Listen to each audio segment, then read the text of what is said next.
seatbelt enforcement underway. This is Will Buchanan reporting for the Walk for Liberty. It's June 16th, 2008, day 64.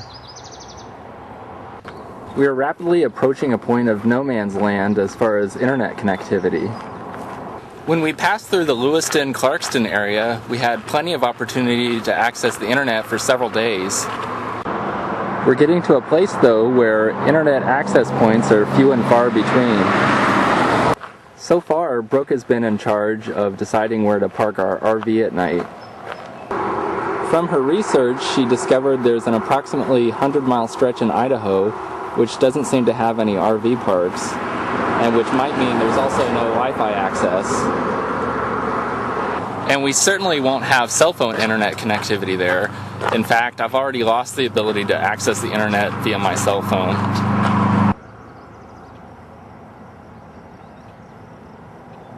One thing on the bright side, though, is that Brooke found and purchased a gigantic GPS database containing over 25,000 RV parks. Previously, she had been checking a couple different paper directories, as well as several sites online, to find places to stay at night. So not only should this computer database hopefully make her job a lot easier, but also it might include places that weren't listed in her other numerous sources she had been checking. Possibly even RV parks in that 100-mile stretch in Idaho.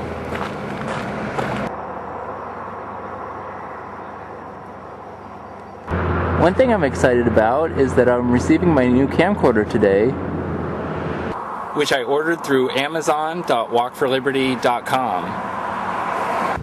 The main reason I wanted to get a new camcorder, besides the fact that my current camcorder is 3 years old and is starting to fall apart, is that my new camcorder has a hard drive, whereas my current one uses tapes.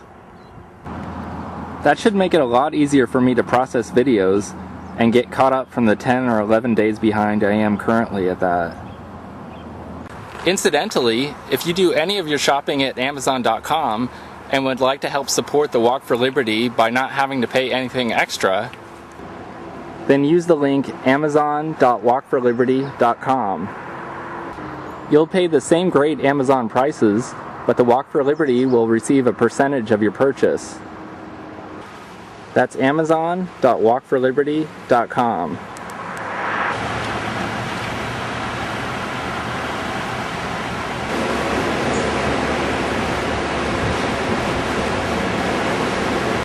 After my lunch break today, Brooke and I met for a few minutes with Elizabeth Morgan, a reporter at the Clearwater Tribune, which is a local paper published on Thursdays based out of Orofino, Idaho.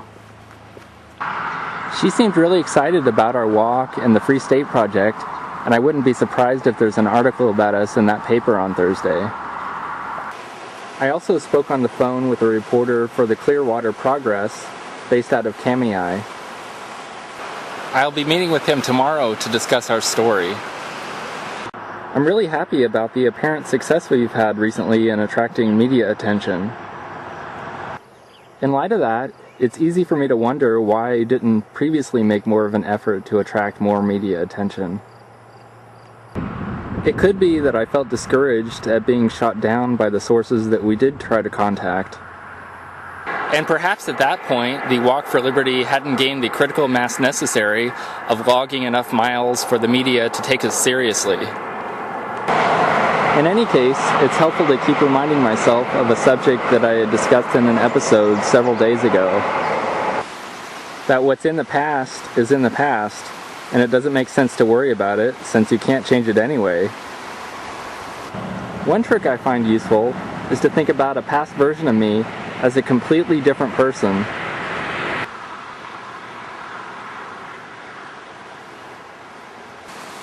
The only reason you might feel regret for something you did in the past is because the current version of you feels some level of responsibility for what a past version of you did.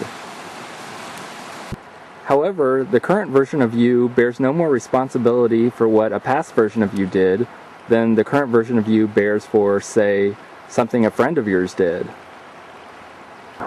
Just like you're a completely separate person from your friend and have no direct bearing over what they do, so too are you, that is, the current version of you, a completely separate person from a past version of you.